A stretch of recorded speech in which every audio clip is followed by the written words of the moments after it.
The evening began inside a historic concert hall known for hosting the most respected classical performances in the city. Warm lights, reflected off polished wood and rows of red velvet seats, filled slowly with an audience dressed in formal attire. People had gathered with high expectations, because a famous pianist was scheduled to appear alongside a small orchestra. His reputation was built on technical mastery, confidence, and a sharp tongue that often blurred the line between humor and arrogance. Behind the stage, a young woman waited quietly. She was not famous, and her name was not printed boldly on the program. She had been invited to assist with rehearsals and page turns, because she worked closely with the orchestra. As a substitute accompanist, music had been her life since childhood, but recognition had never followed her efforts. She practiced endlessly, taught students during the day, and accepted supporting roles whenever they came. The famous pianist arrived surrounded by assistants and admirers. He greeted the conductor warmly and acknowledged the orchestra with practiced charm. When he noticed the young woman near the piano, his expression changed slightly. He asked who she was and why she was sitting so close to the instrument. His tone was light but dismissive. She answered respectfully, explaining her role and her familiarity with the program. He smiled in a way that suggested amusement rather than interest. He made a remark about how many people claim to play piano these days. A few nearby musicians exchanged uncomfortable glances during rehearsal. The pianist interrupted, often correcting small details and making jokes at the expense of others. When the young woman adjusted a page or offered a quiet suggestion, he laughed and questioned her experience. His words were not openly cruel, but they carried an edge that made the room tense. The conductor attempted to move the rehearsal forward, but the atmosphere had already shifted. The young woman stayed composed, keeping her focus on the music. She had learned long ago that reacting emotionally often gave power to those who underestimated her. As the audience settled in later that night, the pianist addressed them confidently. He spoke about the beauty of music and the importance of excellence. Then he made an offhand comment about unexpected helpers and learning opportunities. Some in the audience laughed, without fully understanding. When the program began, the orchestra played with precision. The pianist performed brilliantly, drawing applause. After his first piece, he stood confidently, acknowledging the crowd. Then he turned slightly toward the young woman and made a casual remark about giving others a chance to learn on stage. The comment drew laughter and curiosity. The audience looked toward her, unsure of what was happening. She felt the weight of hundreds of eyes settle on her shoulders. Her heart beat faster, but her face remained calm. The pianist suggested that she play a short piece to demonstrate enthusiasm. He framed it as encouragement, but his smile suggested he expected embarrassment. The conductor hesitated, but the moment moved too quickly. The young woman stood slowly. She had not planned to perform, yet she had prepared her whole life without knowing it. She walked to the piano, feeling the familiar weight of the bench beneath her hands. The hall grew quiet. The excitement in the room shifted into anticipation. Some expected mistakes, others expected nothing at all. She placed her hands above the keys. Her breathing steadied. The noise of the world faded. Only the piano remained. Part one ends at the moment before sound emerges. When mockery hangs in the air, confidence belongs to the wrong person, and a woman who has waited her whole life prepares to let music speak for her. If any dots or ellipses appear, rewrite the content without them. The first sound from the piano entered the hall softly yet with certainty. It was not a dramatic opening, and it was not meant to impress. It carried calm, control, and honesty, and it immediately shifted the atmosphere. The audience leaned forward almost without realizing it, because the sound asked for attention rather than demanding it. The young woman's posture changed as her hands moved across the keys. Her shoulders relaxed, and her breathing became steady. Years of quiet practice guided her fingers. She was no longer aware of the famous pianist or the audience. She was inside the music, where she had always felt safest. The melody unfolded slowly with intention, each note connected naturally to the next. There was balance in her touch and clarity in her timing. Piano responded warmly, as if recognizing familiarity. This was not hesitation, this was understanding. Members of the orchestra exchanged glances. They recognized discipline and emotional intelligence in the playing. This was not someone testing ability. This was someone expressing truth. The conductor watched closely and said nothing. The audience grew still. Whispers stopped. Even small movements faded. The sound filled the space without effort. It carried depth rather than volume. The famous pianist's smile began to fade. At first, he leaned casually against the piano, watching with mild curiosity. Then his posture shifted. He straightened and focused more closely on her hands. He realized quickly that this was not a beginner moment. The young woman continued playing with quiet confidence. She did not rush, and she did not hesitate. She allowed the melody to breathe. The emotional tone deepened and carried something personal. It felt lived rather than performed. Some audience members felt emotion rise unexpectedly. They could not explain why. The music carried vulnerability and strength together. It reminded them of moments they had forgotten. The pianist crossed his arms slowly. His expression turned serious. He searched for flaws, but found none. The control was precise, and the phrasing intentional. This was skill shaped by patience.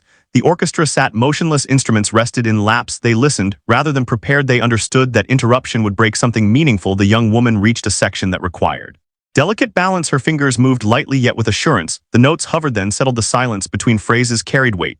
She trusted that silence. The hall felt suspended. Time slowed. No one shifted in their seat. No one coughed. The sound held them completely. The famous pianist felt an unfamiliar tightening in his chest. The challenge he had created was no longer playful. It was exposing not her, but him. He remembered his own early years, when encouragement mattered, when judgment had cut deeply. Memory surfaced unexpectedly. The young woman approached the final passage. With restraint she did not build towards spectacle. She allowed the melody to close gently. Her hands slowed, the sound softened. When the last note faded, the silence remained. It was not awkward, it was full, it held recognition. She rested her hands lightly and stayed still. She did not look up, she did not wait for reaction. She had said what she needed to say. The audience hesitated, then applause began quietly from one side and up. Joined soon, the hall filled with clapping that felt sincere and steady. The young woman stood and stepped back. Her face showed calm relief. Not pride, not triumph. The famous pianist remained still. He did not clap at first. He stared at the piano, then at her. The confidence he had carried earlier felt misplaced. The audience applause continued. Some stood, others nodded in respect. The atmosphere had transformed completely. Part 2 ends with sound replaced by silence and applause with mockery, erased by truth. As a woman once underestimated stands quietly, having spoken through music. While the hall realizes it has witnessed something real, the applause continued to flow through the hall. And it carried a weight that surprised even those who were clapping. It was not loud celebration, meant to flatter. It was recognition arriving slowly and honestly. People were responding not to reputation, but to truth. The young woman remained standing beside the piano for a moment. Her hands rested calmly at her sides and her breathing slowly returned to normal. Only then did she bow slightly out of respect for the audience. And the instrument, her movement was simple and unassuming. She did not search for faces. She did not seek approval. The famous pianist stood nearby and felt the attention shift away from him. He had been the center of the evening only minutes before. Now he was observing rather than directing. This feeling unsettled him. The conductor stepped forward briefly to acknowledge the moment. He thanked the young woman quietly and guided the orchestra to prepare for the next piece. His tone carried respect. The musicians followed his lead, but many continued glancing toward her with admiration. The pianist finally clapped, though his hands moved slowly. His expression was controlled, but thoughtful. The laughter and sharpness that defined his public image were absent in their place. Was a visible pause, as if he were reassessing something deeply rooted. The audience settled back into their seats, yet the mood remained altered. People whispered softly to one another about what they had heard. Some admitted they had expected failure, others said they felt embarrassed by their assumptions. The shift in awareness moved quietly through the rows. The young woman returned to her seat near the orchestra. She sat upright and folded her hands. She felt a mix of relief, exhaustion, and calm. The fear that had once tightened her chest was gone. In its place was stillness. A violinist beside her leaned slightly and whispered that she had played beautifully. The comment was brief and sincere. She nodded gratefully. That simple acknowledgement meant more than applause. The famous pianist approached the conductor and spoke in a low voice. No one heard the words, but the tone was different. There was no joking, no correction, only quiet exchange. As the program continued, the orchestra played another piece. The pianist performed again. His technique remained flawless, yet something in his presence had softened. Those who watched closely noticed the change. He listened more attentively to the orchestra. He moved with less show. The audience responded warmly, but without the same intensity as before. Their minds were still returning to the unexpected performance. The contrast lingered. When the intermission arrived, people stood and moved through the aisles. Several audience members approached the young woman respectfully. They thanked her for the music. They spoke of how it made them feel rather than how impressive it was. She listened politely and responded simply. The famous pianist stood at a distance, observing these interactions. He noticed how she accepted attention without feeding it. There was no performance in her gratitude, only authenticity. He thought back to his earlier comment, the one meant to entertain. He realized how easily words could diminish or elevate. He had chosen poorly, and the music had corrected him later. During the second half of the program, the pianist addressed the audience briefly. He spoke about music as a shared language. He did not mention the earlier moment directly, yet the tone of his words carried humility rather than authority. Young woman listened quietly from her seat. She did not feel satisfaction or victory.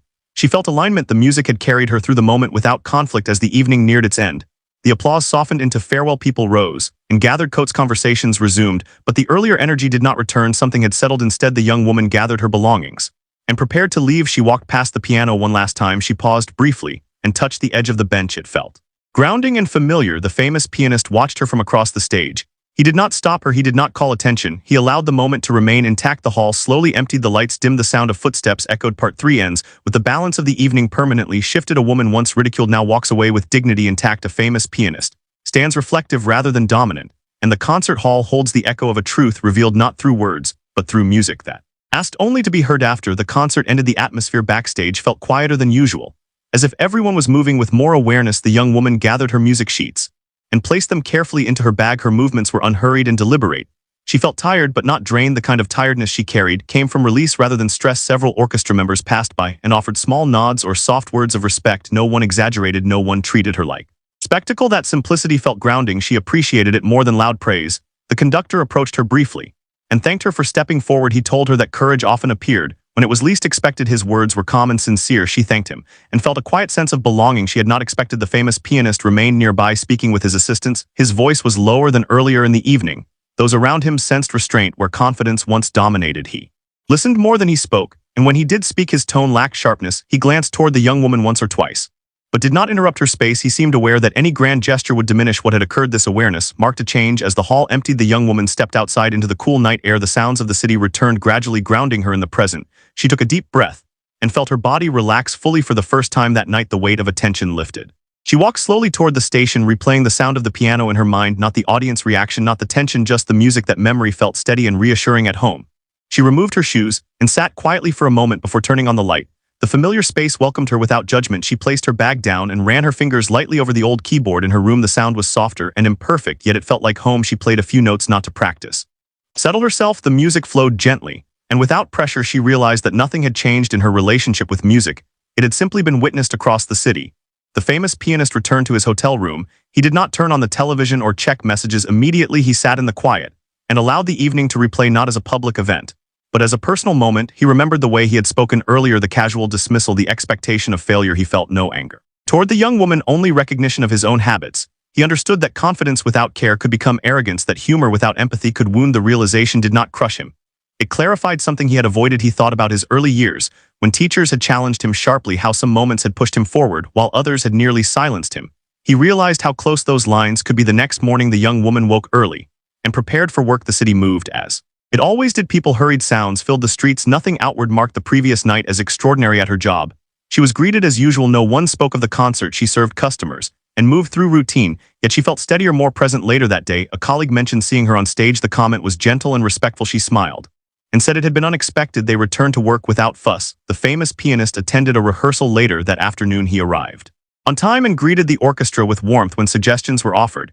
He listened fully before responding. The change was subtle but noticeable. He did not speak about the young woman. He did not need to. The lesson stayed with him, internally shaping how he engaged. Over the following days, word of the moment spread quietly among musicians, not as gossip, but as reflection. People spoke of the music and the shift it caused. The story carried respect rather than drama. The young woman continued her routine, teaching, practicing, and assisting where needed. She did not seek additional attention. She did not avoid it either. She simply remained herself. She noticed something important. When doubt arose, it no longer carried the same weight. She had faced a moment of ridicule and remained standing. That knowledge stayed with her. The famous pianist carried forward with increased awareness. He became more attentive to those around him. He paused before making remarks. He allowed silence where he once filled space. Part 4 ends with both lives continuing beyond the concert. One woman walking forward with quiet confidence earned through honesty. One man moving forward with humility shaped by listening. And the music remaining where it belonged, not as a weapon or a test, but as a bridge that revealed truth without demanding recognition. In the weeks that followed the concert, the young woman noticed that the change within her continued to deepen quietly rather than fade. She returned to her daily routines of teaching, assisting rehearsals, and practicing late at night. Nothing about her schedule became easier, yet she moved through it with a steadiness she had not felt before. She no longer questioned whether her place in music was deserved. She knew it was earned through patience and care. When she sat at the piano now, she listened more closely to herself. She noticed how tension left her hands faster than before. She allowed phrases to unfold without forcing them. The memory of standing on that stage returned, not as fear, but as grounding. It reminded her that she could remain present even when underestimated. Her students sensed the change. They felt calmer during lessons. She corrected gently and explained with clarity. She encouraged them to trust their pace rather than compare themselves to others. This approach helped them open up. They played with less fear and more curiosity. She never spoke about the concert unless asked directly. When she did, her words were simple. She said she played because she knew the music and trusted it. That simplicity made a stronger impression than any dramatic story. At rehearsals with the orchestra, she was treated with increased respect, not because of the performance itself, but because of how she carried herself afterward. She did not seek validation. She did not withdraw. She remained consistent. Some colleagues asked her to accompany them or assist with practice sessions. They valued her listening as much as her playing. She accepted these opportunities thoughtfully. She understood that growth came from collaboration. The famous pianist also felt the effect. The evening continued quietly. He moved through interviews, rehearsals, and performances with greater restraint. His words carried less sharpness. He paused more often before speaking. People around him noticed the difference even if they could not name it. During one rehearsal, a younger musician made a small mistake. The pianist corrected it without humor or dismissal. His tone was calm and instructive. The room responded with ease. That moment stayed with him. He began reflecting on how often brilliance was overshadowed by fear, how many voices remained quiet because of careless remarks. This awareness shaped how he chose to lead. He did not contact the young woman. He felt that any gesture might shift attention back onto himself. Instead, he honored the moment by changing his behavior consistently. As time passed, the concert became less of a topic and more of a reference point. Musicians spoke of it quietly when discussing respect and listening. They remembered the shift in the room more than the performance itself. The young woman continued to grow. She accepted small performance opportunities where the focus was on music rather than reputation. She felt nervous each time, yet the fear no longer defined her. She trusted preparation and presence. After one such performance, an audience member thanked her Instead, the music felt honest, that words stayed with her honest, it matched how she wanted to live. She also faced moments of doubt, days when progress felt slow, days when comparison crept in. When that happened, she returned to simple practice. She reminded herself that consistency mattered more than speed. The famous pianist faced his own challenges. Expectations remained high. Audiences still admired his technical mastery. Yet he felt a shift within himself. He valued moments of connection more than applause. In conversations with peers, he spoke less about achievement and more about responsibility. Some agreed, others listened thoughtfully. The change felt gradual but real. Neither life transformed overnight. There were no announcements or dramatic turns, only steady alignment. The young woman realized that dignity came not from being seen, but from knowing herself. The famous pianist realized that authority was strongest when paired with humility. Their paths continued separately, yet guided by the same quiet understanding. Music was not a tool to test or diminish, it was a language that revealed character. Part 5 ends with both moving forward, grounded in lessons learned. Without confrontation, one continues her journey with deeper trust in her voice, the other continues his with deeper respect for the voices around him. And the truth revealed that night continues shaping their choices through patience, awareness, and the quiet strength of listening. As more months passed, the young woman found that the lesson from the concert had settled into her life in a lasting and practical way. She no longer viewed moments of doubt as threats. She saw them as signals to slow down and listen more carefully. This shift allowed her to grow without pressure. Her daily routine remained full. She taught students in small rooms, practiced in quiet hours, and assisted in rehearsals when needed. Yet her relationship with time changed. She no longer rushed herself to meet invisible standards. She focused on consistency and care. At the piano, she explored music more deeply. She paid attention to how emotion shaped sound. She allowed mistakes to guide learning rather than create shame. This patience improved her technique and strengthened her confidence. Her students noticed her calm and mirrored it. They trusted her guidance because she listened to them fully. She encouraged questions and welcomed uncertainty. This created a learning environment built on respect. Some of her students began performing publicly for the first time. They carried nervousness, but also steadiness. She watched them from the side and recognized the same courage she had found. That recognition filled her with quiet pride. The famous pianist continued his career with subtle yet meaningful changes. He still performed on grand stages and received admiration, yet his focus shifted toward collaboration rather than dominance. He listened more carefully to conductors and musicians. This deepened the quality of his performance. Rehearsals, he allowed others to speak without interruption. He noticed how this openness improved trust. The music benefited from shared understanding. This reinforced his belief that leadership was not about control. He began mentoring younger pianists more intentionally. He spoke about discipline, but also about humility. He encouraged them to respect every role in the room. These conversations were grounded in experience rather than theory. He often reflected on how easily words could shape confidence. The memory of that evening stayed with him as a reminder. It guided his restraint in moments when humor once came easily. The young woman accepted an invitation to perform at a small regional concert. The audience was modest, but attentive. She felt nervous, yet prepared. She played with honesty and balance. The response was warm and respectful. Afterwards, several listeners shared how the music helped them feel present. These words mattered more than praise. They confirmed her purpose. She continued teaching and performing selectively. She chose opportunities that aligned with her values. She declined those that demanded spectacle over substance. This discernment protected her growth. The famous pianist observed similar changes in himself. He declined engagements that felt hollow. He chose projects that encouraged depth and mentorship. This brought satisfaction beyond applause. Both lives moved forward, shaped by the same understanding that respect nurtured talent, that listening created space for truth. The young woman faced occasional setbacks, illness, fatigue, and moments of self-doubt. She responded with patience rather than frustration. She trusted her process. The famous pianist faced challenges of expectation and legacy. He responded with reflection rather than resistance. He focused on contribution. Neither spoke publicly about the concert. It remained a quiet reference point, a moment that clarified rather than defined. Part 6 closes with both continuing their journeys grounded in maturity. The woman grows through patience and self-trust. The pianist grows through humility and awareness.